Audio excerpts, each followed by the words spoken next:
Welcome to our executive interview series on accelerating the mission with artificial intelligence. I'm Wyatt Cashin. We're here with Winston Beauchamp, Deputy Chief Information Officer at the Department of Air Force. Winston, thank you so much for joining us. And I'd like to start by asking, what are the biggest challenges that the Air Force is facing today to accelerate mission impact across the cloud ecosystem?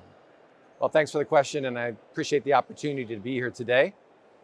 As with all cloud journeys, the biggest challenge we face is simply migrating the applications from our on-prem servers into the cloud, finding the necessary resources to refactor, and the experts who understand the way the data is being used inside their native applications today. And when we've been able to do that, we've realized the benefits of cloud. We just need to get after some of these large, sometimes old applications, which have tons of data sitting around in them, migrate them, get the data tagged so that we can use it, make use of it more broadly in the future. And then generative AI obviously has captured the public's imagination. How are you thinking about using generative AI to further accelerate the Air Force's mission objectives? So we're already using generative AI for publicly available data, meaning that we're able to take data that we release to the public and use it inside that sort of a generative AI environment.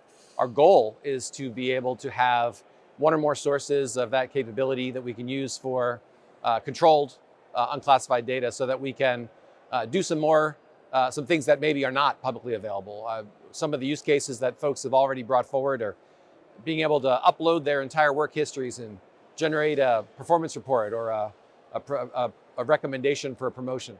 But we wouldn't want to do that in the public domain.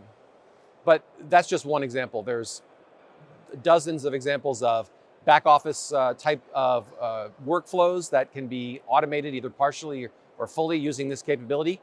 And just queries on publicly available data that would be much richer and better informed with the capabilities that generative AI provides. And then what proactive steps is the Air Force taking in integrating AI governance frameworks into your operations? Well, the Department of Defense has issued guidelines on ethical use of AI across the department. And we're committed to complying with all of those in all of our programs. We have rules of the road that we are working to build with all of the programs across the Air Force, but we're not likely to build a separate governance framework for AI. We don't want to constrain programs from being able to use this capability in ways that are best suited for their individual needs. And then lastly, Winston, looking ahead, what AI-based investments is the Air Force focusing on to continue to improve mission delivery or outcomes? In the future, I'm hard-pressed to think of a program that isn't going to employ AI in some ways. Certainly for our flying platforms, assisting a pilot to make sense of the barrage of information that they face is a job really well suited for AI. Same thing for space operations, as well as the business side of the house that we mentioned earlier, logistics, maintenance, planning.